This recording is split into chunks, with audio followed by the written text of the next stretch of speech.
달빛이 데려온 아들. 그날 저는 잃어버린 시간의 소리를 들었습니다. 새벽 어스름에서 시작됩니다. 검은 차의 크롬 손잡이가 등잔처럼 흐릿하게 빛나던 시각, 한 젊은 운전기사가 빳빳한 셔츠에 칼날을 쓸어내리며 심장을 가다듬고 있었습니다. 이름은 강지훈이었습니다. 조금 뒤 그는 다른 이름으로 불리게 될 사람입니다. 서울 평창동의 언덕 위에서 바람이 유리난간을 두드리던 아침이었습니다. 대문은 소리 없이 열렸고 대리석 바닥은 새벽 냄새를 품은 채 차갑게 반짝였습니다. 집은 넓었지만 온기가 없었습니다. 사람의 체온이 아니라 관리의 냄새가 먼저였습니다. 방금 닦인 나무와 금속, 얇게 깔린 바닥 광택의 냄새가 공기를 채우고 있었습니다. 거실 한가운데 그가 멈춰 설 수밖에 없던 이유는 하나였습니다. 통창의 빛을 정통으로 받는 거대한 피아노였습니다. 칠흑의 몸체 위에 손바닥만 한 햇빛 얼룩이 번져 있었습니다. 베젠도르퍼라는 이름이 머릿속에서 솔잎처럼 사각거렸습니다. 그 앞에서 그의 심장은 이유 없이 한 번 더 세게 뛰었습니다. 그때는 몰랐습니다. 이 집의 금기가 곧 그의 운명과 맞물려 있다는 것을요. 지금 돌이켜보면 첫 장면은 이미 끝을 품고 있었다고 밖에는 말할 수 없습니다.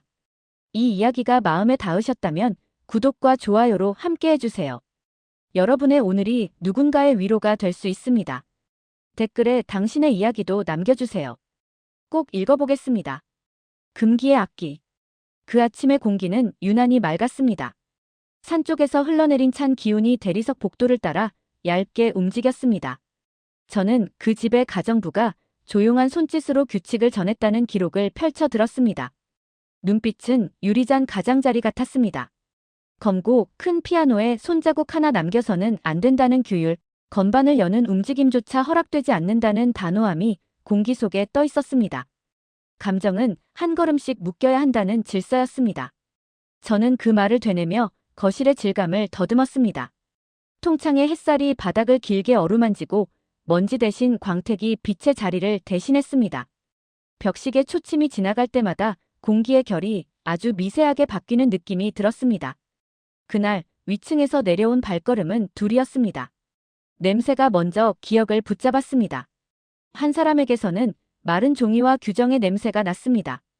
다른 한 사람에게서는 같은 자리에 향해 스며든 슬픔의 냄새가 났습니다. 그때는 몰랐습니다. 이 두 사람이 같은 한 곡의 음정에서 동시에 얼어붙는지요. 차 안에서는 달빛이 흘렀습니다. 운전석의 손가락이 아주 미세하게 움직였고 어깨는 굳어 있었습니다. 뒷좌석의 시선은 태블릿에 머물렀지만 음악이 창을 스치고 나갈 때마다 숨이 짧게 쉬어졌습니다. 내면의 독백을 저는 조심스레 그려봅니다. 손끝이 음악에 닿는 순간 머릿속이 텅 비면서도 이상하게 가득 차는 그 느낌 말입니다. 사람은 그런 순간을 드물게 겪습니다. 왜 저는 그때 이 집의 금기를 더 깊이 알아차리지 못했을까요? 왜 소리 한 줄에 묶인 마음의 매듭을 먼저 보지 못했을까요? 관계의 온도는 이때부터 이미 흔들렸습니다. 젊은 운전기사는 대표의 출퇴근보다 딸의 일정을 돕는 역할을 맡았습니다. 가족의 바깥과 안 사이, 교량 같은 자리였습니다. 그 자리는 사람의 체온을 먼저 압니다. 택배 상자가 놓이는 현관의 작은 진동, 작업실. 문틈에서 새어나오는 흙물 냄새, 재료상을 향해 달릴 때 들이마시는 비냄새.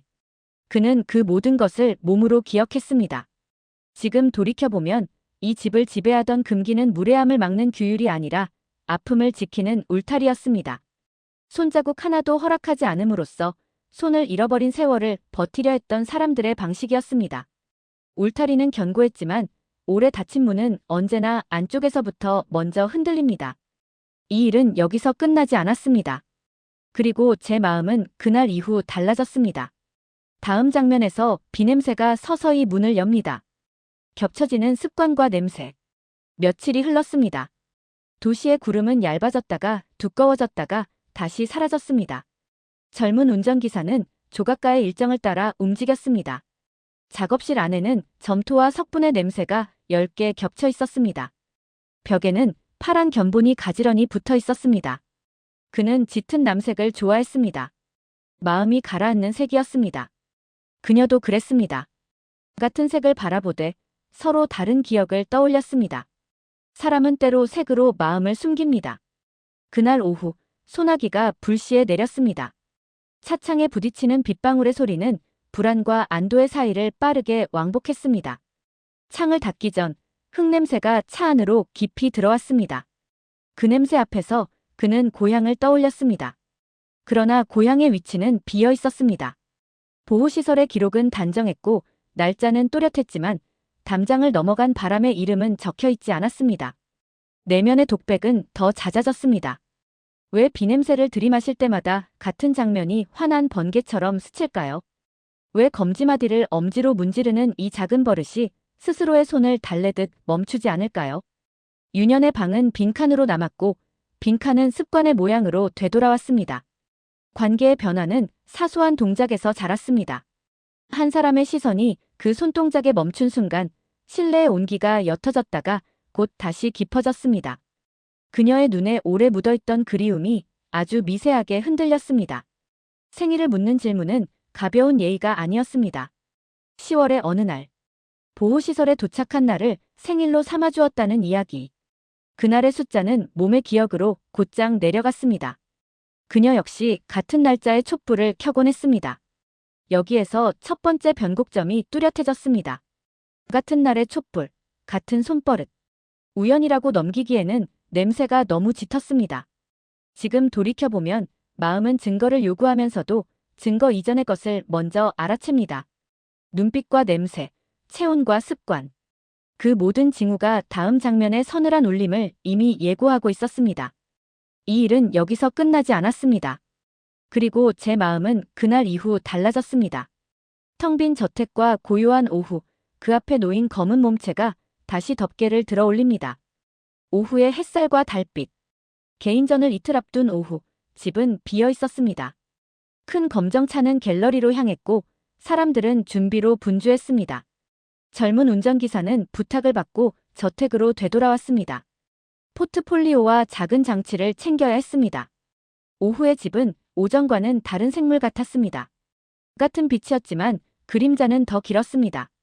유리창에 비친 구름은 얇은 비단처럼 흘렀고 거실은 완벽한 정적에 잠겨 있었습니다. 바닥은 햇살을 데우지 않았습니다. 여전히 차갑고 반듯했습니다. 그때 그의 발이 거실 한가운데에서 멈췄습니다. 피아노가 그를 불렀습니다. 소리를 내지 않고도 사람을 불러 세우는 때가 있습니다. 손바닥에서 미세한 전기가 일었습니다. 절대 손대지 말라는 규칙이 귓가를 스쳤지만 더 크게 스친 것은 설명하기 어려운 그리움이었습니다. 그는 가방을 내려두고 덮개를 천천히 밀었습니다. 경첩이 아주 작은 숨을 쉬었습니다. 흙과 백의 건반이 오후의 빛을 받아 은은히 반짝였습니다. 의자에 앉는 동작은 낯설지 않았습니다. 오래 자기 몸을 기억해온 등받이의 감촉이었습니다. 손을 올리는 순간 상하의 차가움이 피부를 타고 올라왔습니다. 그 다음은 이성의 영역이 아니었습니다. 왼손이 먼저 움직였습니다. 기억은 가끔 손의 형태로 돌아옵니다. 소리가 방의 모서리를 따라 흘렀습니다. 아주 맑은 하나가 먼저 떨어졌고 곧 달빛이 방 안을 가득 채웠습니다. 그는 배운 적이 없었습니다. 그러나 몸은 알고 있었습니다. 음과 음이 얇은 실로 묶이듯 이어졌고 그 실은 이내 빗줄기가 되었습니다. 저는 이 장면을 여러 번 떠올렸습니다. 건반 위에 놓인 손등에 맺히는 작은 땀방울, 뺨을 타고 내려오는 눈물 한 줄기. 이유 모를 울음은 오래 닫아둔 서랍을 여는 순간 터져나오는 먼지의 냄새와 닮아 있었습니다. 피아노가 울었습니다. 아니, 울고 있던 것은 사람의 시간이었습니다. 그리고 반전의 문이 활짝 열렸습니다. 현관 공기가 먼저 바뀌었습니다. 바닥의 공명에 낯익은 발소리가 포개졌습니다. 손에서 무언가 떨어지는 둔탁한 소리, 멈칫한 숨, 짧고 얕은 들숨. 거실 끝에 선 3개의 그림자가 피아노 쪽으로 길게 늘어섰습니다. 마지막 아르페지오가 방을 한 번 더 휘감고 사라지는 순간 집은 마치 오래 감춘 비밀을 스스로 말하는 것처럼 고요해졌습니다. 그 고요가 모든 것을 설명했습니다. 같은 손버릇, 같은 생일, 같은 색. 오래전 사라진 아이의 윤곽이 피아노 뚜껑의 광택에서 또렷하게 일어섰습니다. 그날 집은 진실을 먼저 알아보았습니다. 사람보다 빨랐습니다. 지금 돌이켜보면 이 방의 침묵은 이름을 불렀습니다. 이름은 소리보다 느리게 돌아오지만 돌아오고 나면 가구의 자리까지 다시 정렬합니다. 그날 소리는 사람을 제자리로 데려왔습니다. 이 일은 여기서 끝나지 않았습니다. 그리고 제 마음은 그날 이후 달라졌습니다. 다음 장면에서 이름은 마침내 입술에 닿습니다. 나 역시 그와 비슷한 시기를 겪었습니다. 30을 막 지나던 겨울이었습니다. 등줄기까지 스며드는 찬바람이 유리문 틈새로 흘러들던 해였습니다. 저는 동네 복지관에서 야간 당직을 서며 금고 키를 주머니에 넣고 살았습니다. 제 하루는 분실 신고서와 회의록 사이를 오갔습니다. 어느 날 폐가가 된 다세대 주택에서 회수한 상자 하나가 제 책상 위에 놓였습니다. 이름표가 떨어져 나간 종이 상자였습니다. 저는 장부의 번호를 적고 뚜껑을 열었습니다. 낡은 카세트 테이프 몇 개, 반쯤 잘린 학용품, 버석한 앨범이 들어있었습니다. 플레이어에 테이프를 끼우자 잡음 뒤로 피아노 소리가 흘렀습니다. 달빛이었습니다. 설명하기 어려운 조임이 가슴팍을 움켜쥐었습니다. 그 곡은 제 유년의 밤마다 창틈으로 스며들던 소리였습니다. 아버지는 늦은 시간까지 그 곡을 반복해서 들었습니다. 저는 그 이유를 몰랐습니다. 지금 돌이켜보면 아버지는 잃어버린 이름을 문지르듯 건반의 음절을 손끝으로 어루만지고 있었던 것입니다. 그날 이후 제 습관이 바뀌었습니다. 분실물 목록을 적을 때 냄새와 촉감까지 함께 기록했습니다. 당시에 저는 몰랐습니다. 냄새와 촉감이 시간이 남겨둔 좌표라는 사실을요. 그 습관은 지금도 이어집니다. 사연을 들을 때 저는 언제나 소리의 질감과 손등의 온도를 먼저 적습니다. 그 작은 기록이 어떤 날은 사람을 제자리로 돌려보내는 열쇠가 되었습니다. 이름을 되찾는 과정. 이름은 다시 불렸습니다. 가족의 시선이 한 곳에 모였습니다. 같은 색의 옷, 같은 날짜의 촛불, 같은 손버릇. 집의 사소한 것들이 한 방향으로 고개를 끄덕였습니다. 결정적인 절차가 뒤따랐습니다. 유전자 검사는 형식에 가까웠습니다. 결과의 숫자는 차갑지만 그 숫자가 닿은 가슴은 뜨거웠습니다. 젊은 운전기사의 이름은 다른 소리로 바뀌어 불렸습니다. 오래전에 놀이공원에서 사라졌던 아이의 이름이었습니다. 아버지의 기억에는 네이비 옷깃의 선명함이 남아있었고 어머니의 기억에는 밤마다 닦던 검은 피아노의 광택이 남아있었습니다. 세월은 길었습니다. 계절이 수없이 바뀌는 동안 손이 닿는 자리는 제자리에서 더욱 반질반질해졌습니다. 그 시간 동안 가족은 손의 빈자리를 닦으며 버텼습니다. 그 광택은 기도와도 비슷했습니다. 젊은이는 자신을 길러준 할머니의 집을 찾았습니다. 좁은 거실의 오래된 장판은 빛을 약하게 반사했고 전기 주전자에서 얇은 물김이 피어오르고 있었습니다. 할머니는 담담했습니다. 보호시설에서 이름 하나만 기억하던 아이였다는 이야기, 10월의 어느 날을 생일로 삼아 미역국을 끓였다는 이야기. 그 소박한 이야기들이 그 집의 자리를 만들었습니다. 사람들은 서로에게 고개를 숙였습니다. 오래 묵힌 감사와 미안이 한꺼번에 올라왔습니다.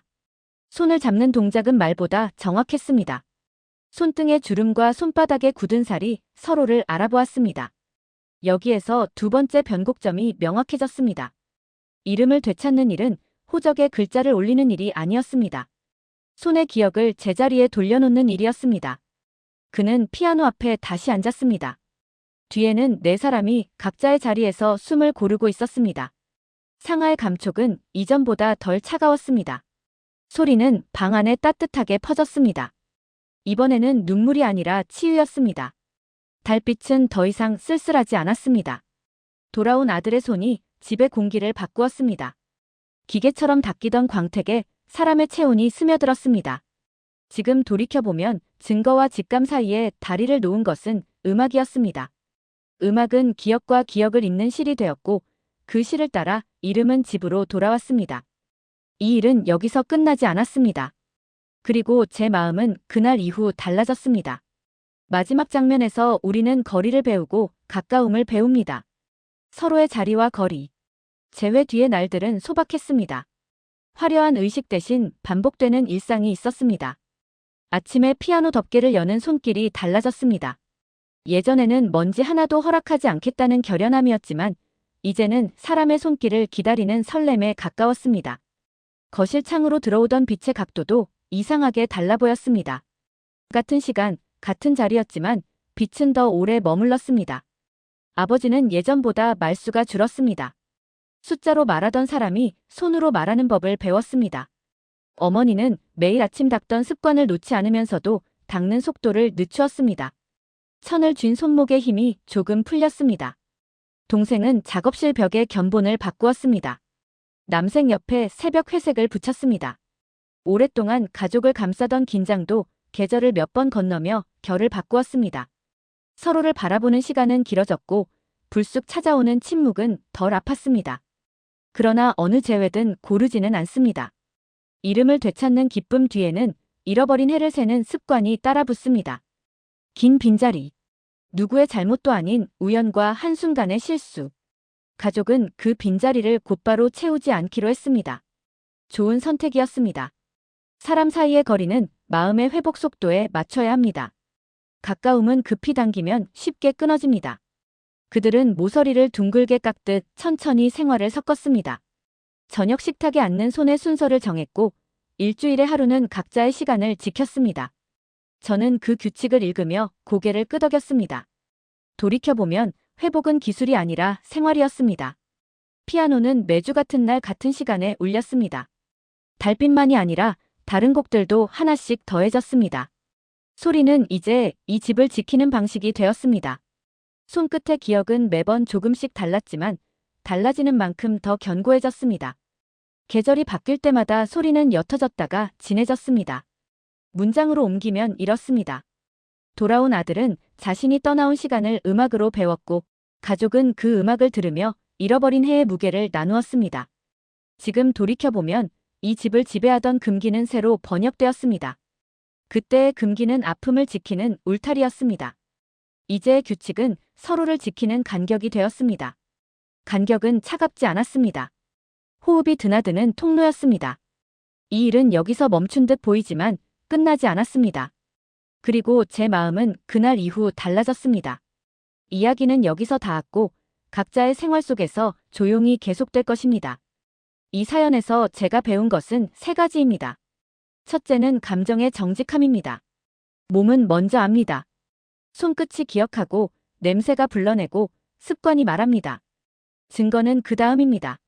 스스로의 감정 앞에 솔직해지는 일은 때로 위험해 보이지만 결국 가장 정확했습니다. 둘째는 사람 사이의 거리 유지입니다. 금지와 규칙은 차갑기만 한 것이 아니었습니다. 제대로 만든 거리는 서로를 지키는 울타리가 되었습니다. 이 집의 금기는 간격으로 옮겨졌고 닦아내던 광택은 손의 열을 받아들였습니다. 가까움은 성급히 움켜쥘 것이 아니라 천천히 맞출 일입니다. 셋째는 시간의 힘에 대한 믿음입니다. 잃어버린 해는 사라지지 않습니다. 그러나 시간이 흐르면 상처의 가장자리가 말라갑니다. 음악처럼 반복되는 일상이 상처를 덮습니다. 같은 시간 같은 소리를 흘려보내는 작은 습관이 생활을 바꾸었습니다. 저 또한 그 믿음을 잊지 않겠습니다. 누군가의 방 안에서 아직 서랍을 열지 못한 분이 있다면 오늘 밤은 불을 조금 낮추고 손등의 온도를 느끼며 숨을 길게 들이마셔 보시기 바랍니다. 언젠가 그 숨이 당신의 이름을 혹은 당신이 찾는 누군가의 이름을 제자리로 데려올 것입니다. 당신의 오늘도 누군가의 용기가 되길 바랍니다. 내일 저녁 당신의 이야기로 다시 찾아오겠습니다. 잊지 마세요. 삶은 늘 예상 밖의 방향에서 우리를 가르칩니다.